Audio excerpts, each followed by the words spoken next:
Sa probinsya ng Kalinga, tahimik. Ang hangin, sariwa. Pero ang biyahe natin ngayong gabi, Ingat lang po, baka tamaan. medyo maingay at kwela. Mananakit tayo dahil mahal natin sila. Okay. Mananakit tayo sa makasining na paraan. Baka magulat ako, matagal na hindi nababarangay ito. So as you can see mga sis, I'm so wet na. Kasi ang lalaki ng waves kanina. Sama kayo sa biyaheng ito? Baka mapasabi kayo ng Kalinga! Kalinga!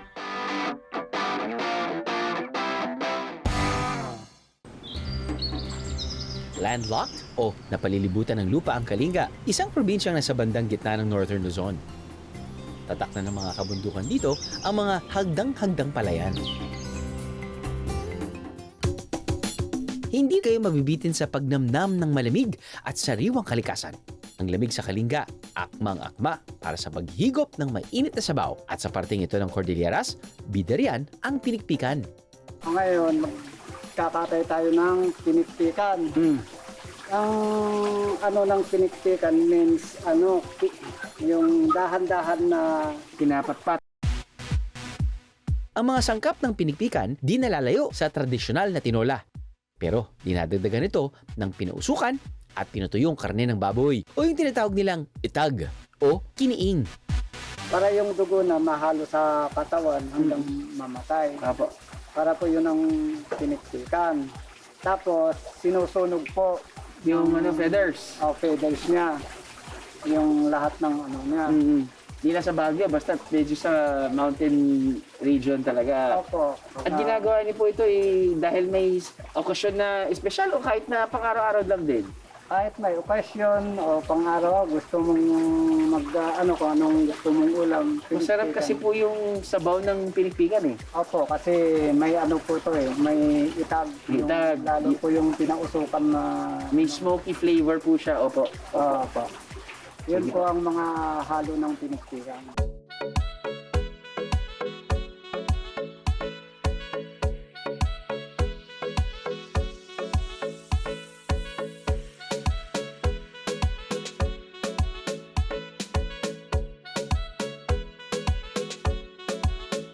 Ito na ang simple pero may kakaibang lasang pinikpikan. Luto na yung pinikpikan.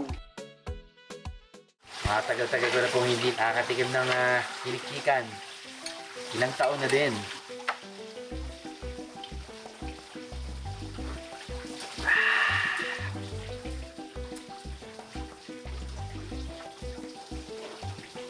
Very unique. Trademark. Meron, ito po yung itag. Ito po talaga yung nagbibigay lasa. Ang summer capital of the Philippines ay Baguio. Halos lahat siguro ng mga Pilipino nakapunta na ng Baguio. But, kapag hindi niyo pa rin titikman ang pinikpikan, it is highly recommended. Lalo na kapag malamig yung klima. Yung alat kasi ng sabaw nito ay saktong-sakto. It's just really so hearty and full of soul and ang sarap kumain kasama ng kanin.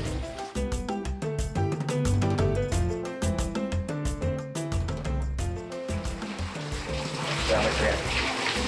You're welcome.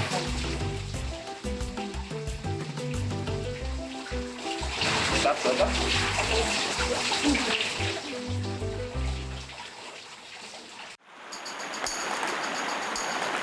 Kung gusto nyong maranasan ang Kalinga, nahanap namin ang perfect nyong kasama. Oh, this is your favorite mother, guys. Ajay, inal ko na ako. Ipapang mo kawan ang amuda ijay. Oh, bibiyang ko itama. Diyos ko na kita mga pang tao. Oh, bibiyang tayo mga stress lang. Ipamot ni inang mo ba? This is the mommy of my father.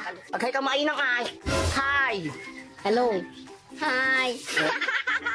Employee on weekdays, Kalinga/proud Ilocano vlogger on weekends.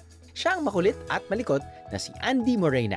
Balik tayo mga kastang Samahan niya tayong libutin ang iba't ibang parte ng Kalinga at sisimulan niya yan sa Rumaragasang Chico River. Good morning naman sa iyo, Andy. Good morning mga biyaheros. Good morning mga sis. For today's video, itatry nating mag water rafting dito sa Kalinga. This is my first time to try this kind of adventure. Oh my God, ang lamig ng tubig. Oo, ang lamig ng tubig. Buti na lang hindi na nang lalamig yung jo. So since hindi pa tayo naliligo mga sis, perfect ito ang water rafting. Perfect ang adventure na to sa mga hindi pa naliligo na katulad ko. Kagigising ko lang. And I wanna start the day with a bang. Kaya Gina! So we are going to do this activity dito sa Chico River dito sa Kalinga mga sis. Chico River. Good morning. Welcome to Chico River Whitewater Rafting. Chico River, makasaysayan siya kasi dito nagsimula ang civilization dito sa Kalinga. And at the same time, yung water na nanggagaling dito ay very helpful sa mga farmers. Let's go! Gina!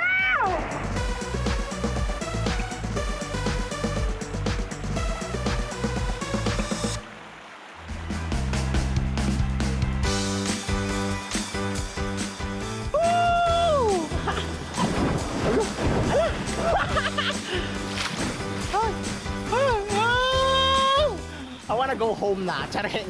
Hindi. Very kwan siya. Very nice experience mga sis. Number one rule, you just have to go with the flow. Awa. Basa na ako mga sis. Basa na ako. Akay kayo mo tayo. Hi sir. Shout out. 1 million views. Oh, wala na. Natal na. So as you can see mga sis, I'm so wet na. Kasi ang lalaki ng waves kanina.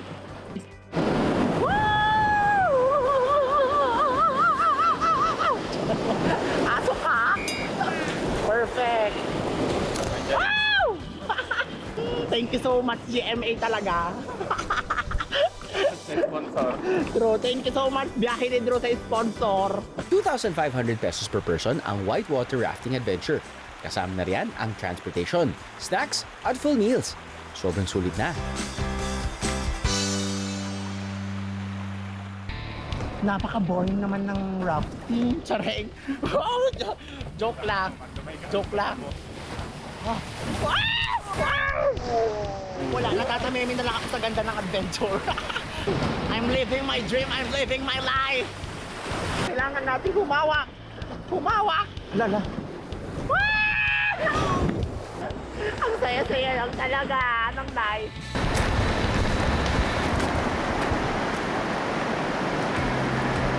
Then mga sis, I would like to thank the Lord for taking good care of us. Nakakakaba. Nakakakaba pero syempre nag-enjoy kaming lahat. Talagang it requires coordination, it requires a lot of strength, it requires a lot of energy and balancing and everything kapag whitewater rafting ka dito sa Kalinga. You must try it mga sis if you visit Kalinga. Join na.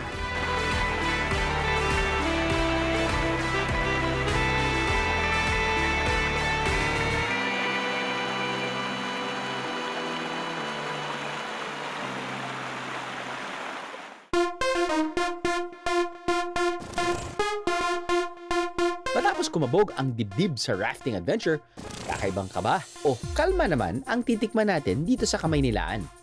Kaya ako sinatawag na Kalinga kasi yung street ko is Kalinga. So, parang in-apply ko na rin siya na parang Kalinga na eh. Tapos, ang mga gusto ko kasi yung beans yung galing from highest mountain like Kalinga. So, nag-serve ako ng mga beans ng Kalinga. Ang ginagawa ko is sinusuporta ko yung mga local natin sa Kalinga ng mga farmers dun sa taas. So, dun ako bumibili ng mga beans sa kanila sa mga local farmers.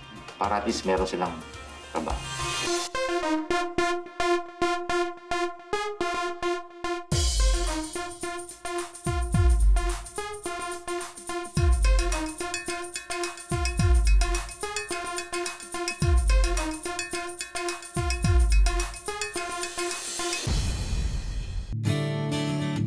Ang coffee shop na ito, hindi lang dinarayo ng mahihilig sa kape, kundi pati na rin ng mga siklista dahil isa rin tong bike shop.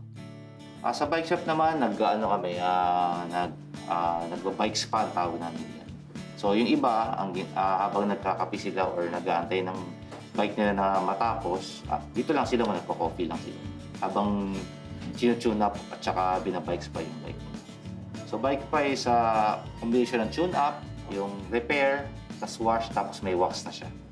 Kung ang traditional Kalinga coffee dinala sa Maynila, ang masarap na Italian pizza naman in-import na sa Kalinga. Isinilang daw sa pandemya ang restaurant na ito, pero di raw nila akalain ang mainit na pagtanggap ng mga taga-Kalinga. And we were like worried kasi the supposed vacation tumagal ng tumagal. Kaya sabi ko sa husband ko, if there was a flattening of the curve, kami naman ang nangyayari sa amin, flattening of the bank account. So, nag-isip kami kung paano kami mabubuhay sa province. With their encouragement and help, one of my best friend nagsabi sa akin na magtayo na tayo ng restaurant kasi masarap yung pizza ninyo and a lot of people are patronizing it. So there, Alberto's Pizzeria was born.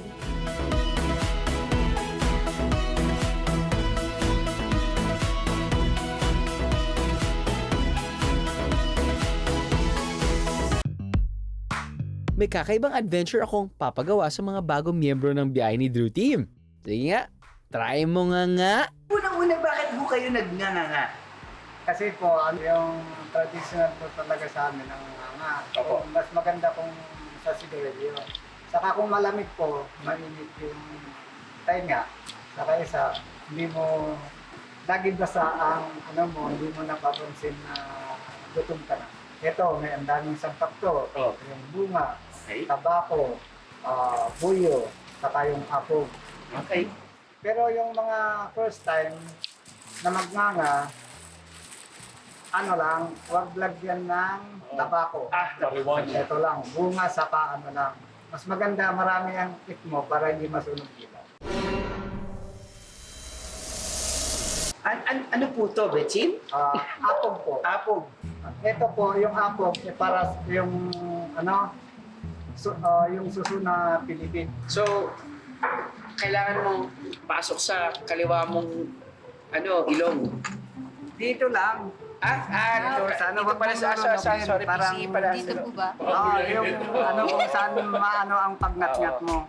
So, paano po? Kakagatin ko po. Opo, nguyain mo lang. Tapos, dito ako po.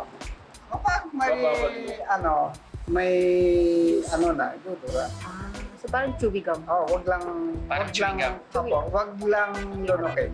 Kaya Ito yung spit bucket. Sa probinsya, lalo na sa amin, sa Kalinga. Opo. Kapag natimtahan ka ng lalaki at ibinigay at tinanggap mo, it means kayo na. Ganun. Kaya kayo na ni Kuya. Pinapaliwanag ko lang. Manghang? Mahang lang ko. Menthol? Ventilated?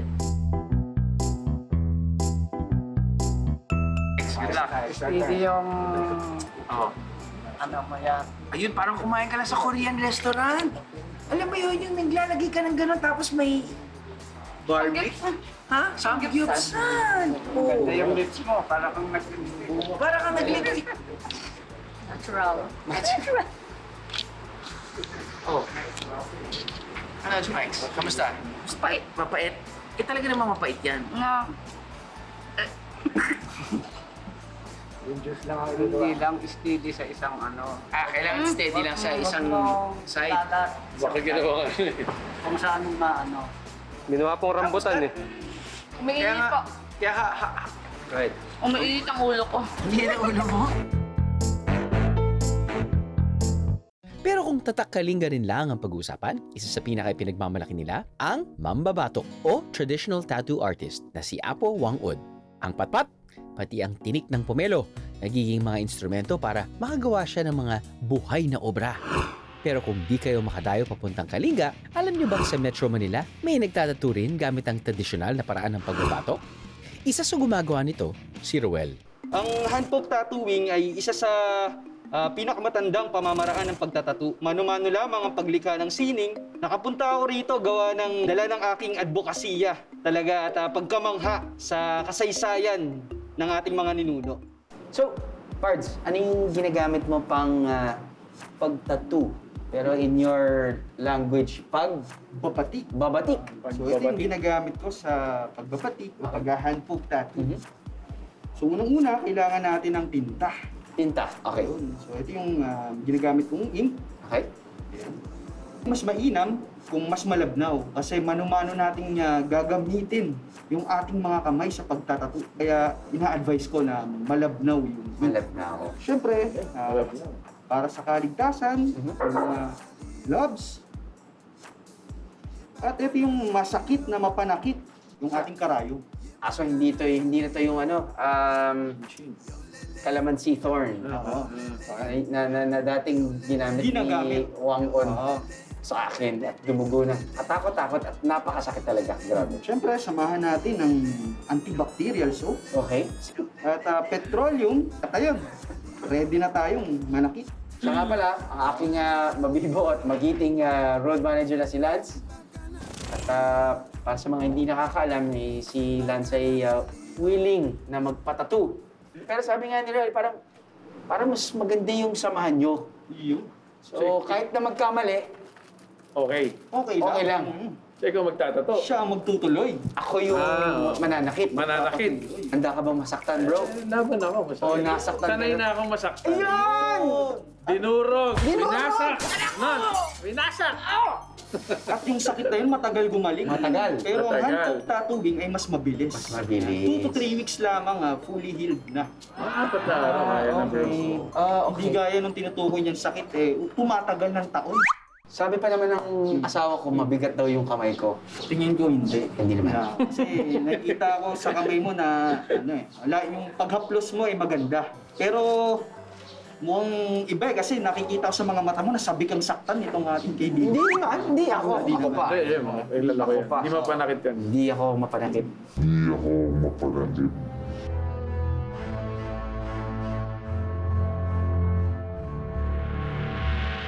Kaya ko to. Kaya mo? Gabunggo na yung pawis ko, sir. Mainit eh. Hindi ako natatakot siya. Ang napili niya raw ay buhay. Buhay. Kasi gawa ng i-corporate natin yung ating hand poke tattoo dito sa mga nauna niya ng tattoo. Ito kasi nagre-representa ng kaarawan ng kanyang mga supling. Okay. So sila daw yung buhay niya. Yun, tama naman. Sulat natin, simulan natin yung buhay.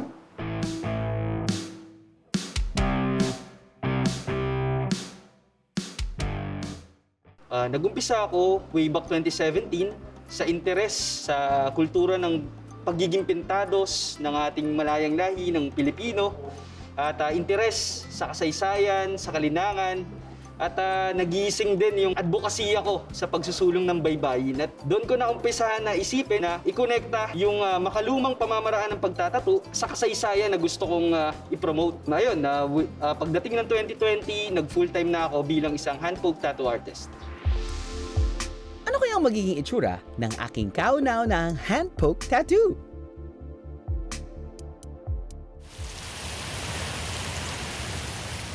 Bukod sa nagagandahang rice terraces, marami pang natural na panghalina ang Kalinga.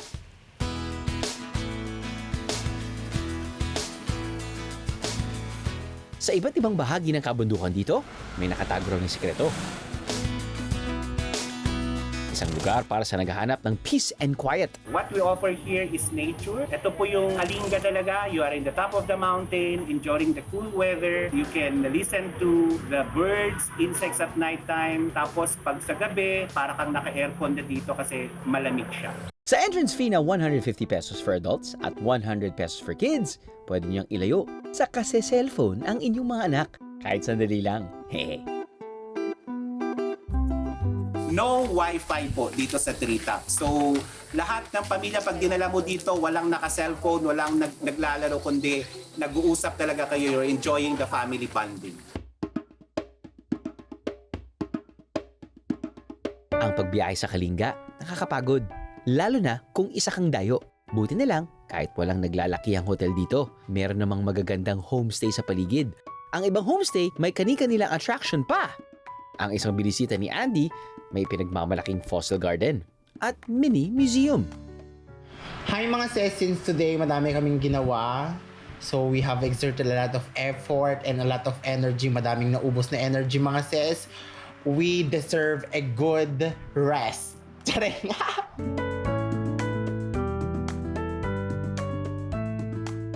One thing that makes this establishment, this homestay, very special mga sis, is yung kanyang design. Pak! Nakikita nyo ba? Or nakikita nyo lang yung aking ganda? Char! Sa sulok-sulok ng homestay, palaging may nakatagong sorpresa sa mga bisita. Meron din mga display na nagpapakita ng kasaysayan at kultura ng Kalinga.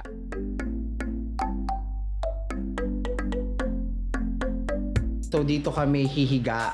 So ang kasama ko pala is yung pinsan ko. Mag-hi ka naman dyan. Medyo makalat dito mga sis kasi dyan namin nilagay yung aming mga things. Tapos provided para malamig naman dito sa Tabuk City pero they had given us electric fan. Yun yung isa. Tapos ito yung isa. Sosyalin ang homestay na to mga biyaheros. Alam niyo ba kung bakit? Tchanan! Ada tinagdakling electric fan na dituktok.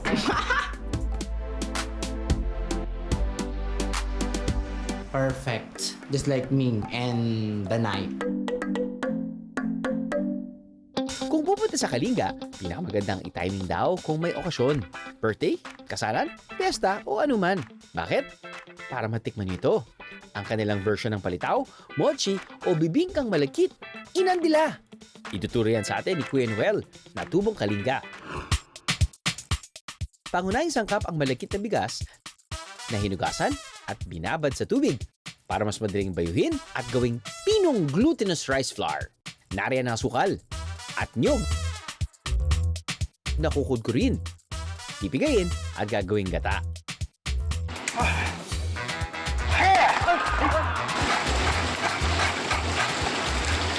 Nahilig ako sa gata. Pero hindi ganong kadali gumawa ng gata.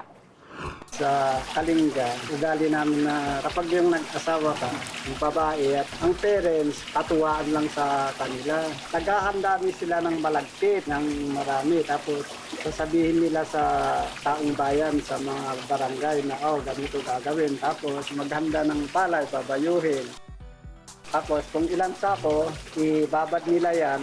Tapos iba na yung gagawa ng latik, larag. Iba na yung kumukuha ng pangbalot. Tawag doon, takong. Yun po ang niluluto. Dinadala sa bahay ng lalaki. Tapos magtatay pa sila ng kalabaw. Tapos dadalhin sa bahay ng babae. Yung parents naman ng babae, kapag may oras na siya naman ang gaganti, gagawa din ng dadalhin sa bahay ng lalaki. Parang yun po yung kaugalian. Opo. Para iwalay ang pinong rice flour, may tinatagong teknik pala si Kuya Noel. Ano po ito? Tipa ng yag-yag. Yag-yag? Opo, yung ganon. Isigi. Isigi? Kunin yung itong nabayo. Yun ang ilalagay dito. Okay. Gaganunin sa... Ayun! Oh, maganda yun ha. Kayanin ko kaya? Tama ba? Ano po bang ginagawa kong mali? Ganito. Kapag ganon, yun ang taib. Yun nga, nag-drop nga silang lahat. Ganito, sir. Okay. Tawakan ko kamay mo. Okay. Okay. Napaka-sweet naman ni Kuya. Yan po, ganon. Subukan ko po yung pagsala na lang po. Woohoo! Yes! Yan.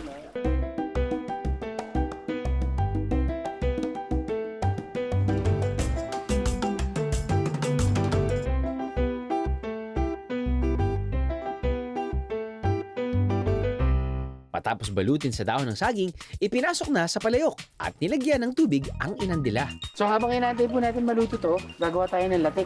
Ang tawag dito sa Tagalog, latik. Latik. Pero sa Kalinga, larag. Pagkatapos, pwede pong lagyan ng asukal. Dahil matamis sa puto, no? Tapos, babayuin para maging powder. Kasi maganda kong pino, buruti ko, try mo siya.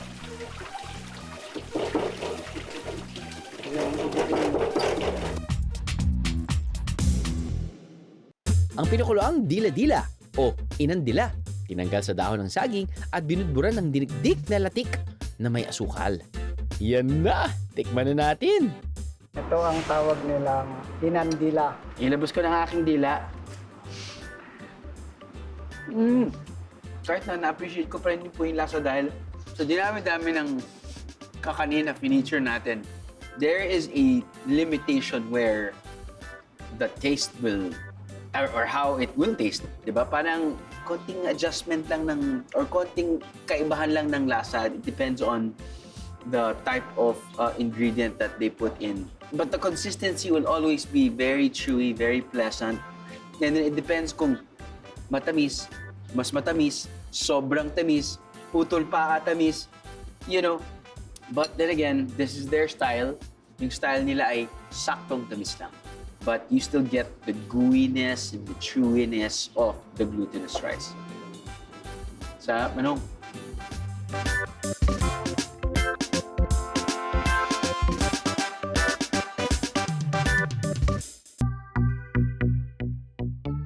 Hindi lamang panlasang kalinga ang dinadala sa iba't ibang parte ng Pilipinas. Isa pa ang mga nagagandahang hobby o weaving. Sa iba't ibang barangay at bayan ng Kalinga, may kani-kanilang weaving shops na nagpapatuloy ng kultura ng paghahabi gamit ang backstrap loom o yung nakatali lamang sa likod ng naghahabi.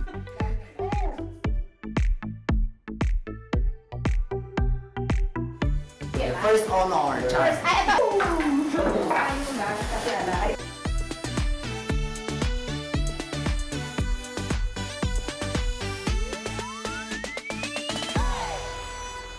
Ang ilan sa mga hinabi sa Kalinga nakararating rin sa Metro Manila at nabibili online. Ito si Jasmine sa nagtatambok ng mga habing Kalinga at nagsusulong para manatiling buhay ang mga ito sa modernong panahon. Company ko is Bagoyan. I founded that in 2020 nung kasagsagan ng pandemic. It's a passion project actually. I started that with the intent to help weavers in Kalinga. Yung Bagoyan naman is may Kalinga name. Kasi taga Kalinga ako, pinanganak ako sa Baguio City and lumaki ako sa Kalinga Province. Alam nyo ba na ang mga hobby ng Kalinga may iba't ibang ibig sabihin daw depende sa disenyo, pero ang lahat ay sumasagisag sa sining, kultura at tradisyon nila. Kadalasang tampok dito ang kanilang pagmamahal sa kalikasan at simpleng pamumuhay. Ang suot ko, ang tawag dito bilaliktad. Ang dominant color niya is black and red, which represents Kalinga mismo kasi ang kulay ng Kalinga is predominantly black and red. Pati paraan ng pagsusuot ng ilang mga damit may ibig sabihin din. Ang pagsuot ng tapis ay naaayon sa status ng isang babae. Pagkaliwa, ang ibig sabihin, single ka or meron kang asawa. Pag right naman, ibig sabihin, isa kang widow.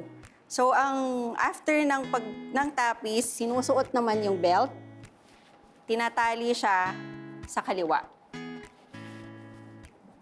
Noong panahon na yon is everyday wear lang siya. Pero ngayon, mas na-emphasize yung ginagamit siya pag may okasyon or cultural activities. Isa pang intent ng Bagoyan is for me to have the weaving or yung laga ng Kalinga na nagagamit in any occasion. Sa work, kung merong okasyon dito sa Manila or kahit yung everyday lang. It's not parang ilapit ito sa mga Pinoy, sa Pilipino, para alam nila na marami tayong mga weaving in all parts of the country na pwede nating isuot at i-appreciate pang araw-araw.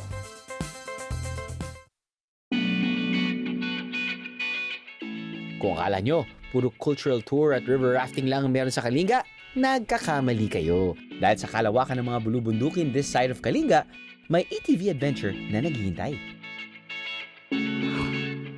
Pwede rin subukan ng horseback riding and be closer to nature.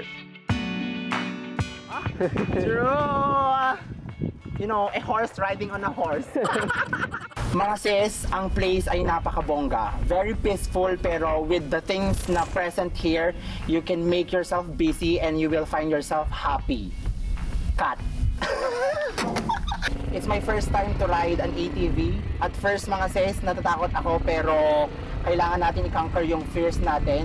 So basically, nung nag-roam around kami dito, nag-enjoy na ako. And mas ma-enjoy mo pa yung ganitong experience if you are to share this experience with the person you love. So mas maganda kapag marami.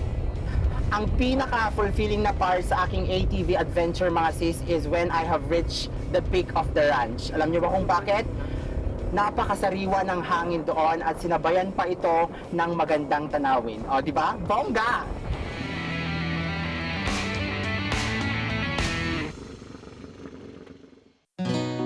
Meron din naman back to basics adventure sa syudad. Pero hindi ATV o kabayo ang sasakyan niyo rito, kundi kahoy na may gulong. Ito ang taltalak.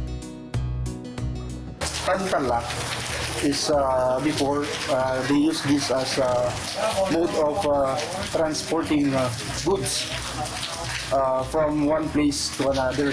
So it's a form of entertainment also for the Lubwagin kids. Actually, itong tantalak na ito is for rent.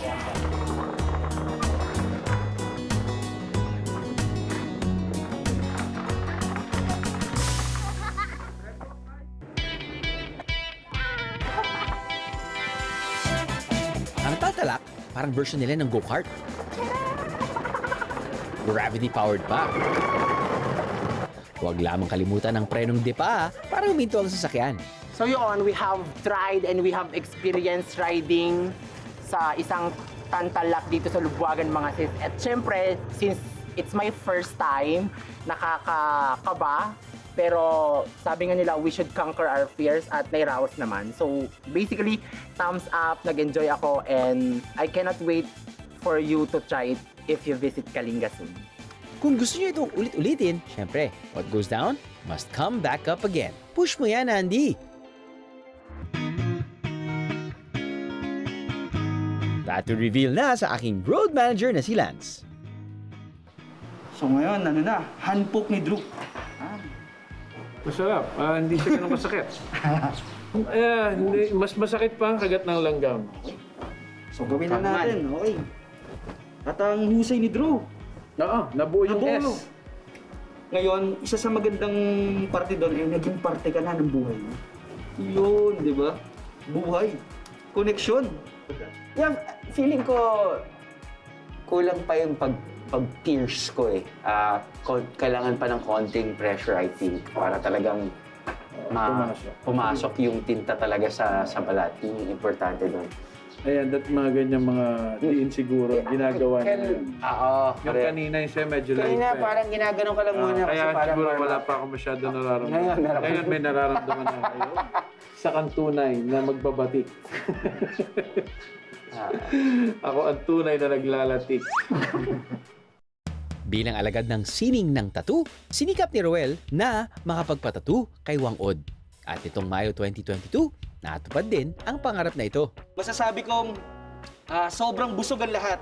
Yung pagnanais at damdamin mo sa sining ay doon din na masasatisfy.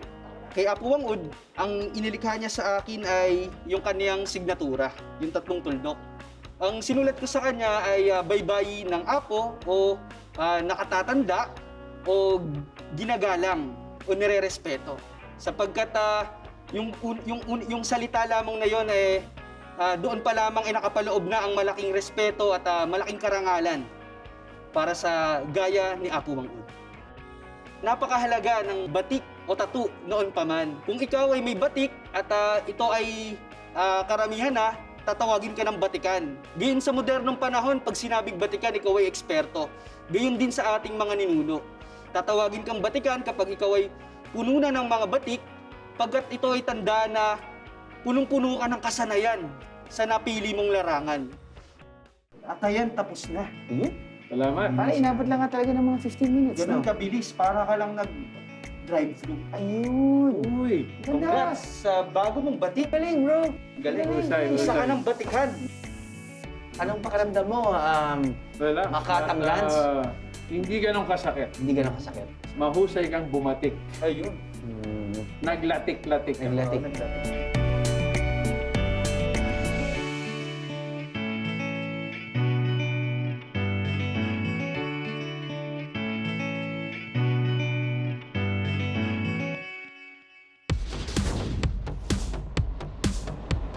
O di nahulaan nyo na.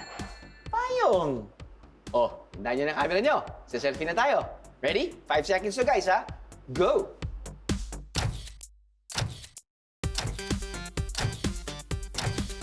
Oh, I hope nakapag-selfie na. Dapat kasama ako ha. At kailangan malinaw yung picture. Dahil baka ikaw na ang mananalo ng 1,000 pesos dito sa Via Hula.